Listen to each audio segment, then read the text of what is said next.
Hi everyone, it's BC Richfield here from the Bird Nest where we teach you how to trade. Now today, I want to take a look at using higher time frame moving averages on lower time frame charts. So how do we get the moving averages to show us what they're doing on higher time frames but on lower time frames, all right? Now this can help us in many ways and we're going to cover that in great detail. But just before we do, I want to give a really special shout out to our partners Prime XBT. They're an established, trustworthy, excellent platform where you can trade crypto, you can trade Forex on there and commodities, and you can do all of this from a single account. If you join up using the special code in the description below, you can get up to $7,000 of deposit bonuses, all right? So take a look in the description below. If it's something you're interested in, do use the code and make the most of those bonuses. And now, let's crack on.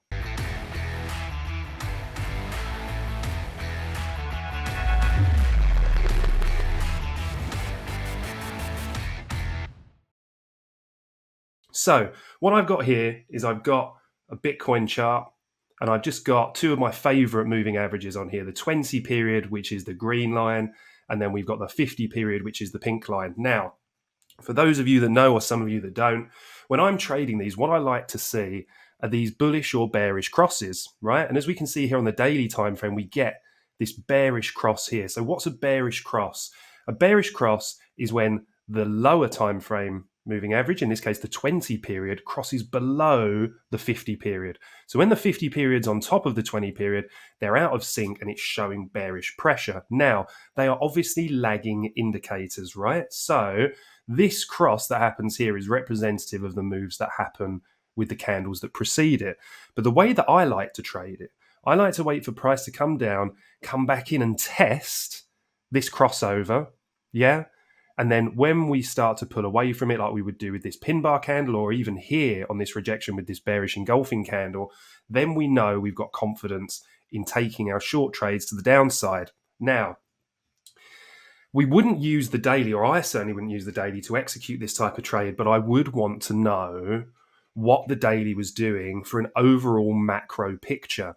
Now, a lot of people, as you will hear, will use the 50 period moving average in order to say, and especially on a weekly scale, when price is below the 50 period moving average, it's considered bearish, and when it's above it, it's considered bullish. And even here on this daily time frame, we can see when price starts trading above the 20 and then comes above here on the 50, we set the high, don't precede it. Then when we close below, we get this section of chop when you can see the moving averages moving in tight to one another. And what we want to see is we want to see them start to spread out, okay, and move apart. But we can see here, when we get that movement apart, we can see how we get price start to move higher. When we come back and close below the 50 period, remember that's the pink line here, we can see price retest it, set lower lows, lower highs, and ultimately trade to the downside. So if we want to trade this on a lower time frame, say the 4-hour chart, then how can we keep that kind of bias? Because the bias is being set on a higher time frame. So I'm going to show you how to do that. So we're going to swap now, and we're going to go to our 4-hour chart. Now, what I've got here, let me just zoom in a little bit. What I've got here are the 20 and the 50 period moving averages back on this time frame. Once again, we can see this period of consolidation here, followed by this big drop. Now, what we haven't got here is the confluence from the higher time frames, right? So as we start to have these breakouts and price starts to get choppy around here, we get this little run higher, and then we get this really sharp drop to the downside. So why, or what is there that's telling us whether we should look for bullish or bearish trades, right? So what we can do is if we open up our moving average here, all right, and then we're going to go to our settings. And in the settings, when you go to your inputs, what you'll notice at the top here is you've got one that says chart.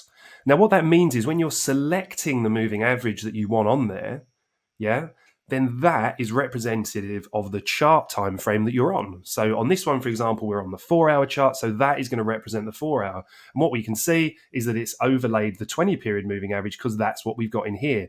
What we're interested in is the 50 period moving average, right? We can now see that it's flicked over the top of that because it's on the same time frame, but we want to know what the daily is doing, right?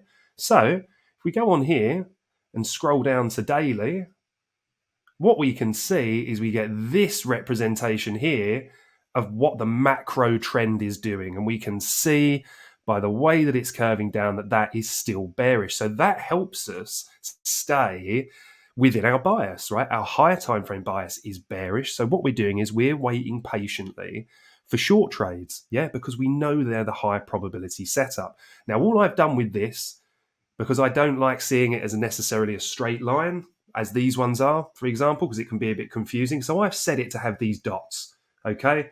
And what we can see here is when we go onto this, if we set it as a line, we get it as that line. Now, I want to keep it pink because I like keeping the moving averages color-coded, right? So for me, the 50 is pink, the 20 is green. So I've kept it pink, but I don't want to have two of the same pink moving averages on there. So I go to this, go on to line with breaks, and it gives me that lovely dotted view. And what we can see here as we scroll back through the charts is look how well this has kept us in, yeah, these bearish trades. So even as price poked up here, there might have been the temptation to start going long. You would have got stopped out as price drops back below and then sells off. Well, not if you've got your high time frame bias. Now, if we look back to here, look what happens when price comes up here. Breaks above, now holds above, retests that. That's the daily 50 period moving average there and the 4-hour 20 period moving average. We've got beautiful confluence from our chart based moving averages, right? So the green above the pink, that means the 20s above the 50, trending upwards, showing us that we've got bullish momentum. We've now closed and held above the daily 50 MA, yeah? So prices come up, higher, high, higher, low. Once we then break that high, we're confident we've got support from our high time frame moving average telling us that we're in bullish territory. We can then play these pullbacks to our time frame based moving averages, the 20 and the 50, and it gives us lots of really good trade opportunities here with these pin bars, bullish engulfing candles, and inside bar patterns. Okay, then we can stay in this trade until we get our bearish cross, yeah, which we can see here. We wait for price to pull away, close back into it. Then when we break market structure to the downside, we can get out of that trade and wait for other opportunities. All right. So look, I hope that's been helpful, guys. Don't hesitate to hit me up in the chat if you've got any questions about this. Be more than happy to go through it. Please do remember about Prime XBT sign up offer below, up to $7,000 in sign up bonuses, as well as the other information in our description. If you're not a member already, do stop by the Nest, say hello. You can take advantage of our free trials, and you can join a superb community of traders who are all working together to make sure to secure their independent financial future. Thanks very much for your time. I look forward to seeing you all around the Nest.